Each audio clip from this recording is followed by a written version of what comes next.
Hey all, hope you're well. So it's been a crazy couple of weeks and I just wanted to give a little bit of an update on what's been going on. So those of you who have been watching some previous updates that I've given know that I contracted COVID. It's actually 5 weeks ago. My wife and I experienced symptoms for around 14 to 16 days. That was during the infection period. We weren't severely ill, but it wasn't pleasant. I mean, a lot of inflammation in the sinus tracts, suffered from severe headaches, and I'm not a headache sufferer. That was quite unpleasant. And then quite a bit of coughing and tightness and muscle tightness, etc. But other than that, fine. And feeling fatigued, obviously. So, focusing on the nutrition, resting, getting a lot more sleep, etc.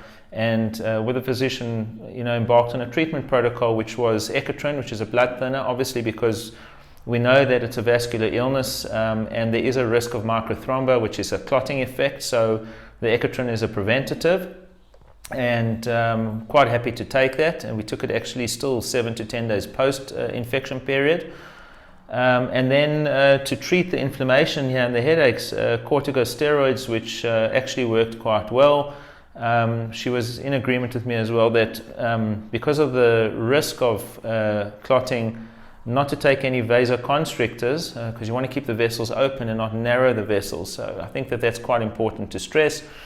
There are people that suffer a lot more than others, and then there's some that are completely asymptomatic and nobody knows why. I mean, and I'll just give you a simple example is that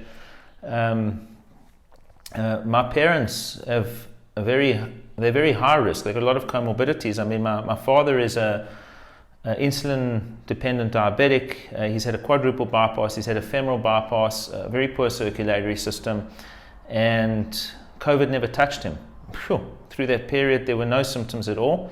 My mother is a Crohn's disease sufferer since she was a teenager. She's had major surgery, parts of her bowels removed. She's got a bag. And she was also asymptomatic. So that just shows you that you absolutely do not know how COVID is going to impact your body. We don't know how our body is going to respond.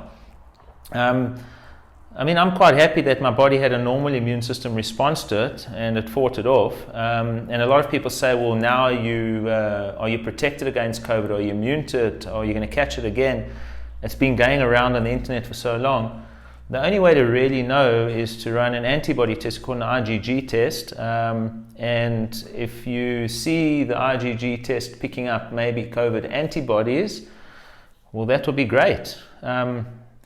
It has been approved by governmental bodies in South Africa, but it hasn't been rolled out to the labs yet. I'm waiting to hear when it is because I'm going to be one of the first people that go to get tested. I want to see what it picks up. I'm quite happy to have it done. I hope it picks up something. If it doesn't, well then we really need to worry. Then we really need to worry.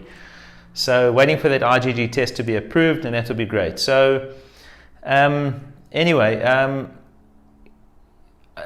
I think one of the side effects that I experienced was which was, the viral fatigue post-infection. My wife also experienced it. I felt it wasn't pleasant. It lasted probably 2 weeks. The first week was the worst. It started to ease up. I think the liver function being elevated definitely played into that. And I actually have the strongest suspicion that the hepatic effect that I was experiencing was very, very similar to when I contracted Epstein-Barr virus 21 years ago. And I've got the strongest suspicion that COVID can reignite or flare up a previous viral infection, such as an EBV, an Epstein-Barr. And it's just made me think a lot. I've done a bit of research. I've spoken to some professionals in the space, and there are a lot of people that are saying yes. Now, the only way to pick up an active infection from EBV is to actually run an IgM test for EBV, but I pretty much am sure that even if that was done, it would probably come back as negative, no active load. it depends on how much viral load these things can pick up, and obviously the IgG would be positive because it is a previous infection. So yeah, it's a very strange one, but people suffering from post-viral fatigue from post-COVID infections, did they have an underlying viral infection or some sort of infection previously which has been flared up from this? I honestly can't answer that, and I suppose some more research will come to the forefront, but there's a lot that we don't know. One of the things that I wanted to focus on with this is getting back into exercise. I think that that's quite crucial. I work with a large number of athletes. Based on me going for a medical post-COVID infection and noticing that I had hyperferritinemia and elevated liver function, I think that sort of sparked any athlete that I know, sorry you guys, before you go and embark on an exercise regime, I think you should go and get checked up. And quite a number of them went for medicals, went for bloods. I actually recommended also going for lung function. And in some cases, in my case in particular, I'd like to go to the cardiologist and just have a heart ultrasound and a stress ECG, rather be safe than sorry. But when the bloods came back from a lot of these athletes, it was crazy. Some had renal issues, some had, there were few with lung function issues. Their lungs definitely weren't functioning at their optimal. There has been research that has shown that asymptomatic sufferers have still experienced some lung damage, whether it's short-term, long-term, who knows, I don't know.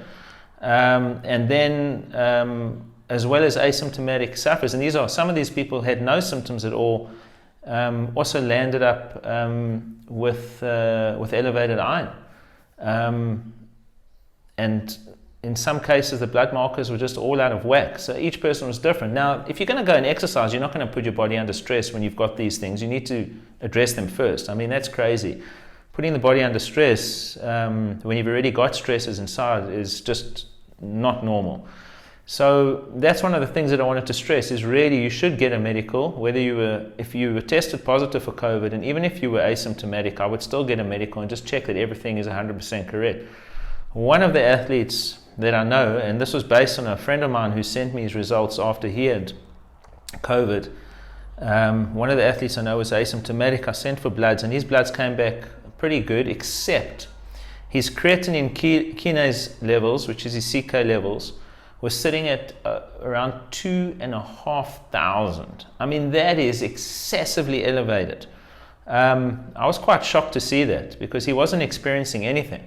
And that's quite a cardiac marker. In actual fact, it's one of the markers they do to check the heart for a condition. But he didn't need much convincing from me because once his physician saw that, he basically said to him, you will not train, probably for not 30 days. And you will stay in a rested state completely because the risk was way too high.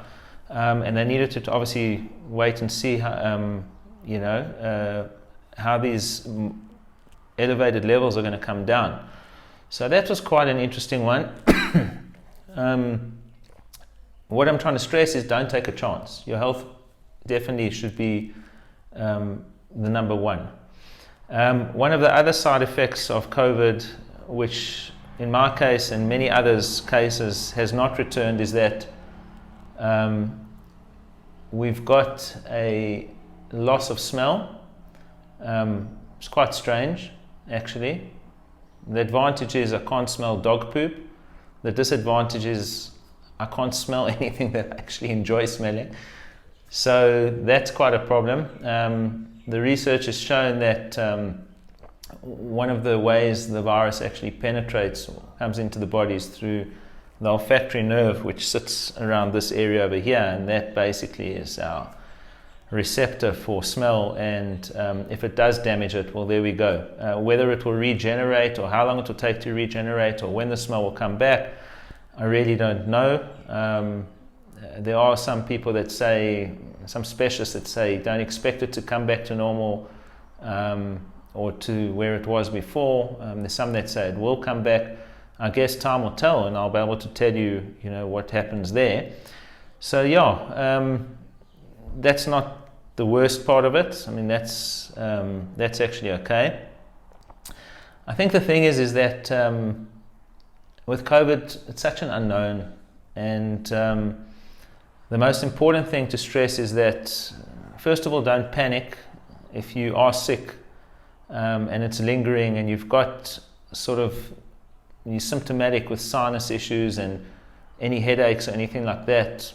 I mean, obviously fever is one thing. We didn't have any fevers, but then rather be safe and sorry and contact a physician. Obviously consult the physician to get the proper treatment protocol for what you're going through.